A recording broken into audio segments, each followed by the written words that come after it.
Betrayal is a very powerful concept. It's one thing to be defeated by someone utterly. It stings and will linger with you and might want you to take revenge, but to have the one that stabs you in the back be wearing the face of a friend, that can break a man. That can change everything you believe, everything you feel.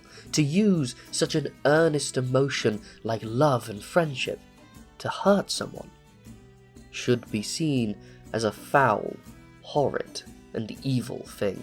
Now, here's the fun part. Do you believe in karma? I know it's a loaded term with many cultural meanings, but do you like the idea that good things happen to good people and bad things happen to bad ones? Well, if that idea sounds good to you, then you might actually be a fan of today's undead. For today, I wish to discuss a particularly bizarre fellow, the Revenant. See, the Revenant is the first undead that's not necessarily evil. In fact, they might be good.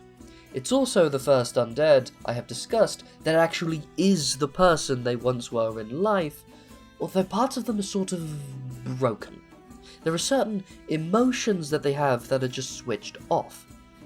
Let me explain in more detail by telling you how one is made. See, the main thing that sets them apart from other undead is the negative necromantic energy, whatever you want to call it, does not come from within themselves, but from what someone does to them.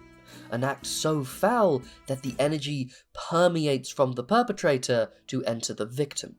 That's why betrayal is the perfect example of this, but any form of being wronged could apply here should the act be evil enough. Say a tyrant ruler ruins a man's life to the point of causing their death almost deliberately, or a band of robbers cuts the throat of their founding member as to not want to split the loot with them anymore. Things like that, acts that no one could truly argue are okay. Now, when most people are wronged like this, especially in the moment, you might only feel shock or sorrow, perhaps confusion. Most don't turn to rage and anger unless it truly is a slow burning one. And see, now you know the two criteria needed to make a Revenant. A horrid, evil act committed to one who has been angered at the moment of their death and unwilling to let go. And see, this is why it wouldn't work on only perceived slights. If one thinks they are wronged but truly hasn't been, or perhaps mistrusts what their source of their wrongness is, perhaps one blames an entire society for their downfall, that wouldn't be true in many regards. And that actually might make them a wight, or more likely just not have them manifest as an undead at all. But see, here are the major caveats with this power. Because their resurrection was powered by pure rage and anger, the want for revenge, that's all they feel anymore. It is them come back from the dead, but you might not recognize them. They would not care for family or loved ones should any be left, and if they do reach out to them, it would only be to get help, for now all they want is vengeance. Now, they would still hold their old values, which might make their drive for revenge unusual, since their goal will always be to murder. Those who follow the law might have an issue with doing such a thing if they were wronged in a way that was, say, legal. This does have the shockingly tragic possibility, and all likely certainhood, that this act has prevented someone who would have otherwise been deserving of the afterlife they wanted to no longer be eligible.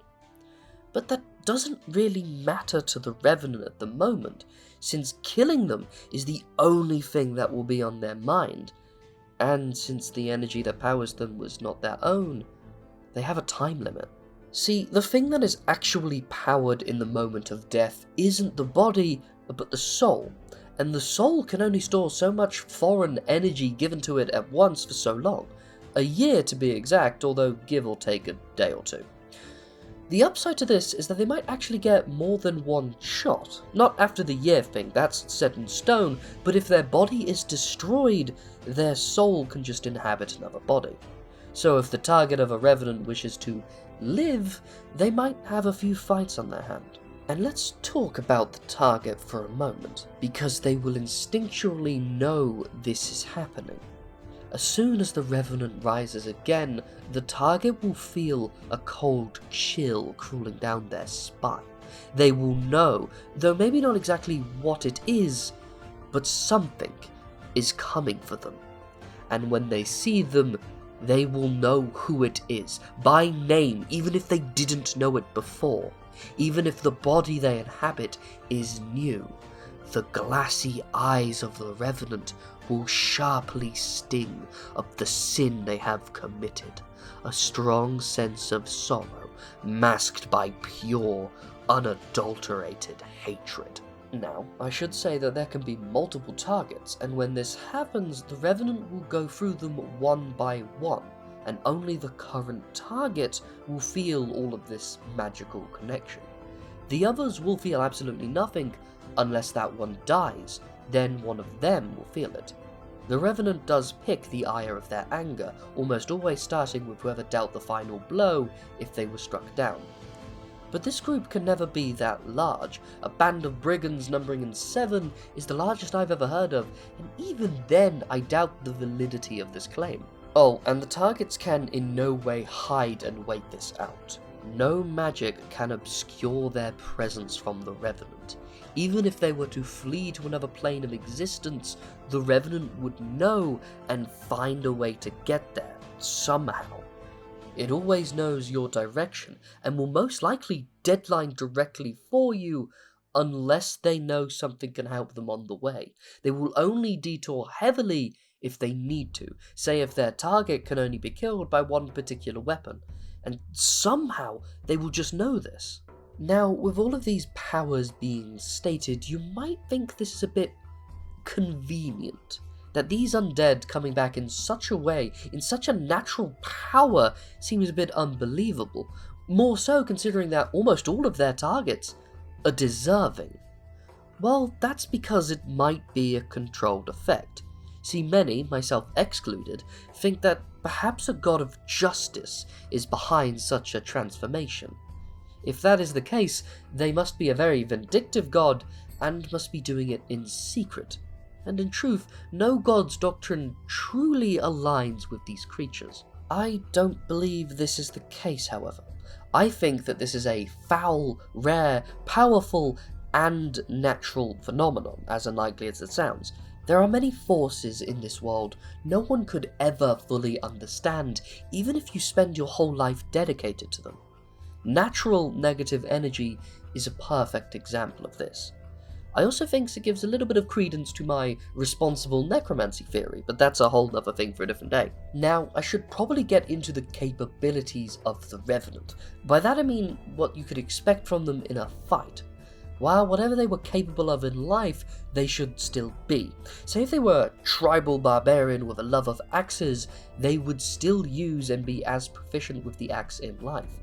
Now the interesting part is if they lose their original body and take up a new body, say that of a gnome, someone that would usually be unable to wield such a weapon, the Revenant would still be able to, implying that the soul is somehow empowering them in some fashion. Now, when it comes to spellcasting, it gets a little bit complicated. To put it shortly, it's very inconsistent. If the person was a spellcaster in life, they might get all of their spells back, or perhaps only some of them back, or maybe none at all. If I had to take a random guess as to why this is, I think it has to do with how much spellcasting matters to that person, as in their identity, how they see themselves with and without spellcasting. But I'm sure there's a contradiction to this theory out there. Just know that it is completely inconsistent. So, let's get into things that being a Revenant gives them. So now that they're undead, they will have no need to rest or eat. They won't even need to breathe. If their target's across an ocean and they don't think they can secure a ship's passage, they might find it easier to just walk across the bottom of it. Since, well, they don't need to breathe, why would they care about water going into their lungs? This seems like a minor thing to point out at first, but you have to remember, they're going for their target constantly. Every second they are walking towards you. Even if you have a vehicle that they don't, well, they're going constantly. You need to eat. You need to rest. They don't. There is also a way to tell them apart from the likes of zombies. See, at first glance, they're actually exactly the same other than their intelligence, but unlike the zombie, the Revenant has an impressive form of regeneration. See, if you hack off the chunk of a zombie, it's lost that forever, but if you do so to a Revenant, it's gonna slowly grow back before your very eyes, enough to where it matters during combat, and on par to the likes of, say, a troll's capabilities. And just like a troll, if you hit it with fire or powerful light, this effect will stop working for a moment. I don't think they can regrow entire limbs, however, with such a power. I think this is more so used to reattach them.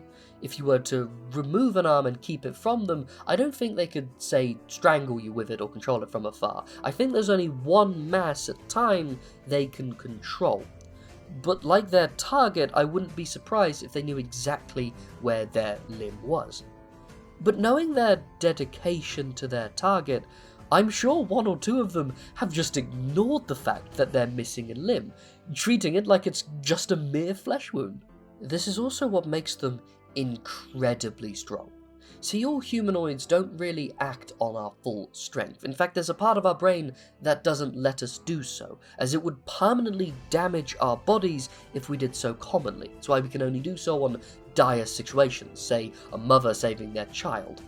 But with a regenerating, undead body, well, this part of them is just turned off, so to speak, and so they can fully unleash the strength within their disposal, which is massive compared to what a normal person is capable of. Someone who, by all accounts, was weak in life, might be really strong as a Revenant. Oh, also, they are completely immune to being turned. This ability that many holy figures have to make undead flee, or in some cases destroy them utterly, has no effect on the Revenant, giving quite a bit of credence to the God of Vengeance's powering them idea. The Revenant, in fact, might not even notice someone is attempting this. That's how little effect it has on them. And lastly, the sight of the Revenant has a dreadful effect over its target. Literally, in fact.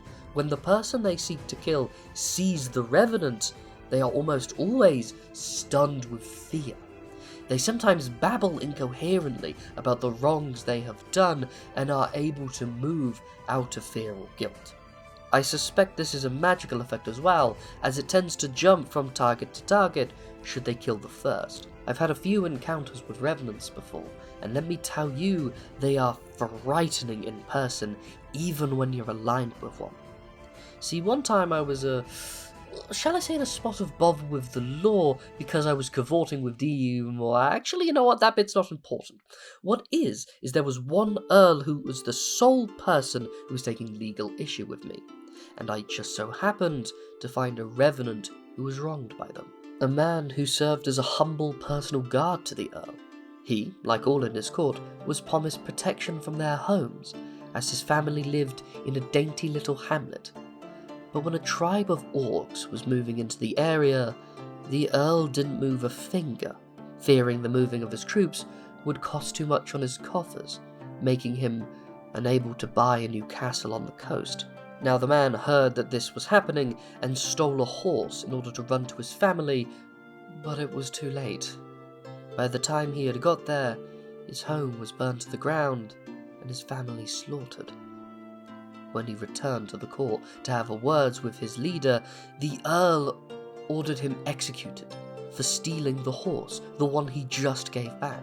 The man came back as a Revenant, but by the time I met him, he was feeling almost hopeless, as he had been killed by the guards several times now. His once comrades in arms were now cutting him down regularly. And while I didn't exactly want the Earl dead for my issue, after hearing his tale, I decided to join his cause.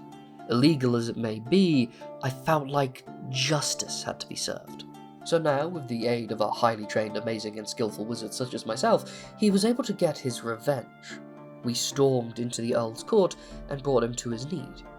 However, he pleaded that the castle was needed, as the orcs that attacked his home were but a scouting force, and without the forward base, They could not stop a much larger force that was coming. He cried as he said he needed to give up a small hamlet to save a city. And there was a small moment of doubt when I thought the Revenant might actually forgive him. Then he plunged his thumbs into his eyes and pulled his entire head apart. His very skull cracked, and I will admit it made me lose my lunch. After that he turned to me with his glassy, empty eyes and thanked me before his body turned to dust. I ended up in more trouble after this event, which I know is absolutely obvious was going to happen, but in the moment I was genuinely surprised it did. How did I get out of it? I didn't. I'm still wanted in that region, but luckily word has never spread. I hope. Maybe I shouldn't be telling you this story. You will keep this between us, right? Well, anyway, the Revenant is a bizarre form of undead. There truly is nothing like it. I was certainly swept up by one's cause, and I suspect many more would.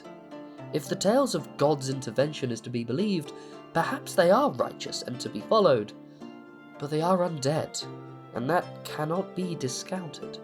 Their cause is understandable, perhaps followable, but their nature should give you some doubts, as it does me. They do go to extremes.